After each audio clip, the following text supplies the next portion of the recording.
Tenía 2 semanas cuando me separaron de mi madre. Después de una noche de borrachera, ella se peleó y llamaron a la policía. Según me dijeron, me encontraron envuelto en las sábanas y en una cama de un motel en La Ronge, Saskatchewan. Ella estaba en sus últimos 20 años. No fue hasta que llegué a los 20 que entendí el camino que llevó a mi madre a las drogas y al alcohol. En este momento de mi vida, no pienso que ella es una mala madre, ni una mala persona. De hecho, es una buena persona criada en circunstancias muy difíciles, las más difíciles para mi entendimiento. Una mujer indígena en el norte de Canadá. Mi madre nació en un mundo donde no estaba destinada a tener éxito. Veo cómo cada año se celebra el aniversario de la fundación de Canadá. De costa a costa, se planean cientos de celebraciones para el 1 de julio, que es el cumpleaños oficial del país canadiense. Pero mientras muchos canadienses están celebrando, otros están de luto.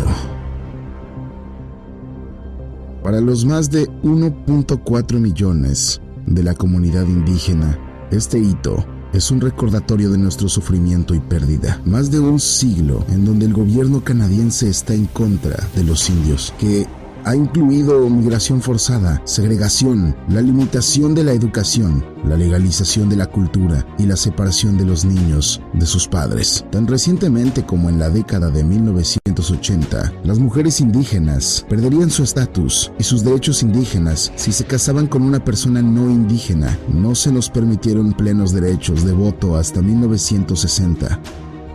Al crecer sin una madre que me arropara por la noche, pasé 25 años creyendo que ella tenía la culpa.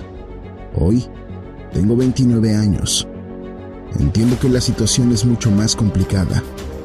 Tuve que aprender la historia indígena para finalmente entender su viaje. Cuando mi madre era niña, les dijeron a mis abuelos que la enviarían a una escuela residencial india. Las escuelas residenciales eran instituciones administradas por iglesias y financiadas por el gobierno, que se encontraban en Canadá y en los Estados Unidos, y pusieron a 7 generaciones de niños indígenas en sus puertas. A los niños no se les permitía hablar su idioma ni practicar su cultura. A los 6 años, se enfrentaron a sillas eléctricas como castigo.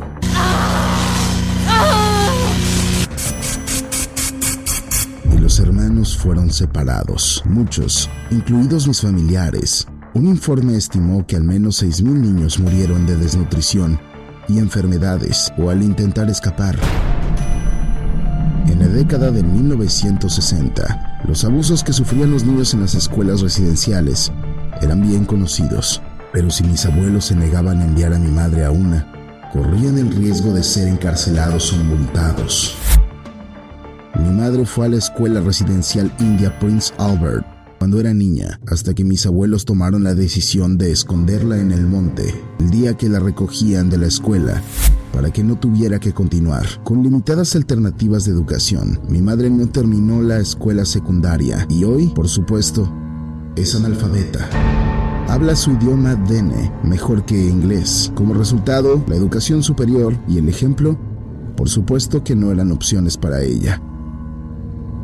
7 generaciones de mis antepasados pasaron por estas escuelas. Cada uno, miembro de la familia que se inscribía, significaba una combinación de abusos y una pérdida constante de identidad, cultura y esperanza.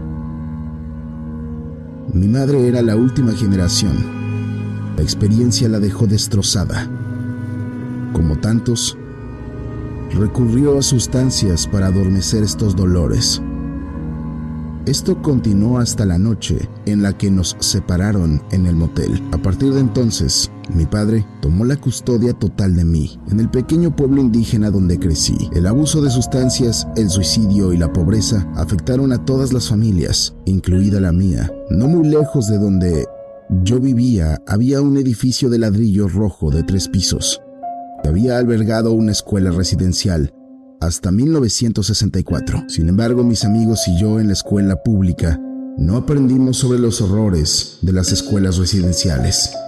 En su lugar, memorizamos el orden de los primeros ministros de Canadá, comenzando por Sir John Macdonald, y realizamos un cuestionario en el que nombramos todas las provincias canadienses. Es mucho más cómodo hablar de estas cosas. Tampoco supimos que Macdonald justificó las escuelas de esta manera.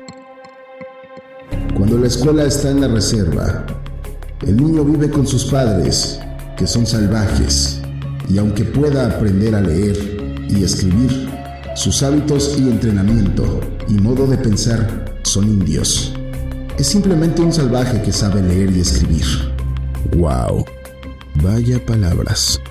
En las escuelas residenciales, agregó, adquirirán los hábitos y modos de pensamiento de los hombres blancos.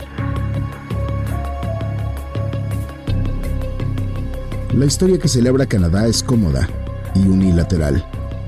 Un tercio de los canadienses no indígenas nunca ha oído hablar de las escuelas residenciales. En un país donde la mitad de los niños indígenas viven en la pobreza, una cuarta parte de los canadienses cree que los indígenas tienen la culpa de su situación. Pero la verdad es mucho más difícil. Para expandir Canadá hacia el oeste, el gobierno desplazó y confinó a mucha gente, a mi gente. Un marcado contraste con el Canadá tan elogiado de estos días por recibir refugiados de Siria, Ucrania y otras naciones en guerra. Durante la mayor parte de mi vida, vi a mi madre cada 2 o 3 años. Las visitas se caracterizaron por abrazos incómodos y charlas triviales en las habitaciones de los hoteles. Hoy mi madre y yo tenemos una relación real, aunque no hay llamadas de cumpleaños ni tarjetas del Día de la Madre. El deseo de ser abrazados y conocer el amor de una madre es una pérdida tan profunda que se siente vacía. Tengo mucho que preguntarle a mi madre, pero no tengo idea de por dónde empezar. Cuanto más me educó sobre mi herencia ADN, más fortaleza encuentro en la resiliencia de nuestra comunidad. Hay fuerza en saber de dónde vienes y comprender la historia que te llevó hacia donde estás. Aprender sobre nuestro pasado no lo cambiará, pero exigir la historia indígena en nuestros sistemas escolares es un buen comienzo, sin un diálogo honesto y un reconocimiento de esta historia. Mi esperanza es que en los siguientes 1 de julio, los canadienses levanten su bandera en alto. En celebración también, se tomen un minuto para reflexionar sobre la pérdida que muchos han enfrentado en el camino.